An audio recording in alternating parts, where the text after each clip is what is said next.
మీ business ఏదైనా మీ ఊర్లో promotion చేయాలంటే అది సుమన్ టీవీతోనే సాధ్యం. ఇప్పుడే సంప్రదించండి. నియోజకవర్గంలో ఉన్నటువంటి అన్ని వర్గాల ప్రజలకు అందుబాటులో ఉంటూ వాళ్ళ సమస్యలను పరిష్కరించడంతో పాటు ఉద్యోగ ఉపాధి అవకాశాలను చూపించడం ద్వారానే ఆ నియోజకవర్గం అభివృద్ధిలో ముందుకెళ్తుందని బలంగా నమ్ముతున్నటువంటి వ్యక్తులు railway Koduru TDP in charge Mukka Roopananda Reddy. ఇప్పటికే ప్రభుత్వం నుంచి రావాల్సినటువంటి అన్ని రకాల అభివృద్ధి కార్యక్రమాలను ఒకవైపు చేపడుతూ ఉన్నారు, మరోవైపు సంక్షేమ పథకాలను కూడా పెద్ద ఎత్తున అమలు చేస్తూ ఉన్నారు. అయితే నిరుద్యోగ సమస్య ఎక్కువగా ఉంది. ఎక్కువగా వెనుకబడిన ప్రాంతంగా ఉన్నటువంటి రైల్వే కోడూరులో పండ్ల తోటల పెంపకంపైనే రైతులందరూ ఆధారపడి ఉంటారు. ఆ రైతుల కుటుంబాల్లో ఉన్నటువంటి పిల్లలు మంచి చదువులు చదువుకున్నప్పటికీ సరైన ఉద్యోగాలు రాక ఇబ్బంది పడుతూ ఉన్నారన్న విషయాన్ని గుర్తించి అక్కడున్నటువంటి నిరుద్యోగ యువతకు ఉద్యోగాలు కల్పించే విధంగా ముఖా రూపానందరెడ్డి ఫౌండేషన్ ఆధ్వర్యంలో ఒక పెద్ద మెగా జాబ్ మేళాను నిర్వహించారు.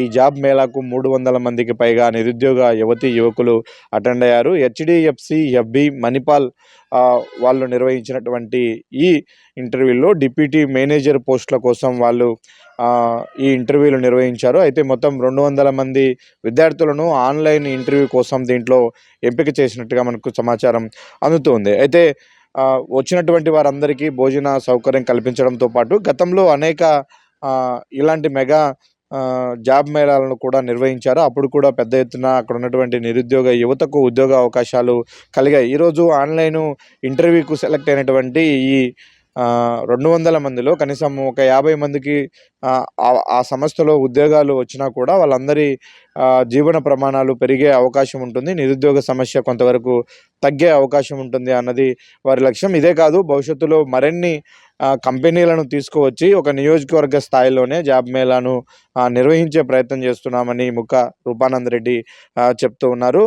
అంతేకాకుండా జాబ్ మేళా కోసం అంటే ఉద్యోగ వెతుకులాట కోసము పెద్ద పెద్ద నగరాలకు వెళ్ళి అక్కడ ఉద్యోగ వేటలో ఉన్న ప్రయత్నంలో వాళ్ళకు వస్తున్నటువంటి ఖర్చులు, మెయింటెనెన్స్ కూడా ఎక్కువగా ఉంటుంది. అదే ఇక్కడ ఉన్నటువంటి యువతకు స్థానికంగానే కంపెనీలను ఇక్కడికే తీసుకువచ్చి ఇంటర్వ్యూలు నిర్వహిస్తే వాళ్ళకు ఆ ఖర్చులు కూడా తగ్గుతాయి. ఒకవేళ సెలెక్ట్ అయ్యి వాళ్ళ ప్రతిభను కనబరిస్తే మాత్రం ఖచ్చితంగా మంచి భవిష్యత్తు ఉంటుందన్నది కూడా ఇక్కడ నాయకులు చేస్తున్నటువంటి ఆలోచన ఇప్పటికీ సత్ఫలితాలను ఇస్తుంది. భవిష్యత్తులో కూడా మరిన్ని కంపెనీలను తీసుకువచ్చి జాబ్ మేళా నిర్వహిస్తామని చెప్తున్నారు. ఇక ముక్కా రూపానందరెడ్డి ఫౌండేషన్ విషయానికి వస్తే ఈ ఫౌండేషన్ ఆధ్వర్యంలో అనేక మెగా వైద్య శిబిరాలను, మెగా జాబ్ మేళాలను నిర్వహిస్తూ వస్తున్నారు. అనేక ఆలయాలకు వాళ్ళు డబ్బులు డొనేట్ చేస్తూ ఉన్నారు. అలాగే ఎవరైనా ఆరోగ్య సమస్యలతో ఇబ్బంది పడుతూ ఉంటే ప్రభుత్వం నుంచి అందాల్సినటువంటి సాయం అందించడంతో పాటు మరికొంత సొంత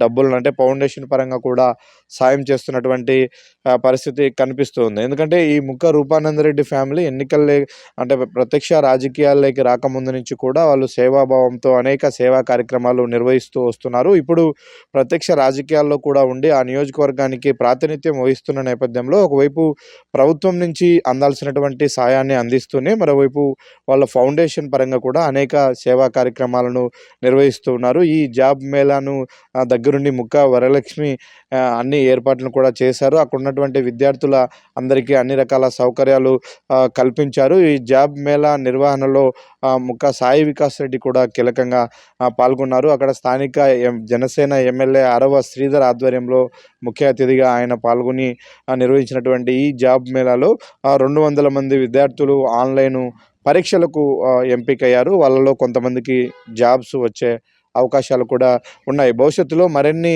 కంపెనీలను ఇంకా అత్యుత్తమ కంపెనీలను రైల్వే కోడూరుకు తీసుకువచ్చి రైల్వే కోడూరు నియోజకవర్గంలో ఉన్నటువంటి నిరుద్యోగ యువతకు ఉద్యోగ అవకాశాలు కల్పించే ప్రయత్నం చేస్తామని కూడా ముక్కా రూపానందరెడ్డి ఫౌండేషన్ నిర్వాహకులు చెబుతున్నారు.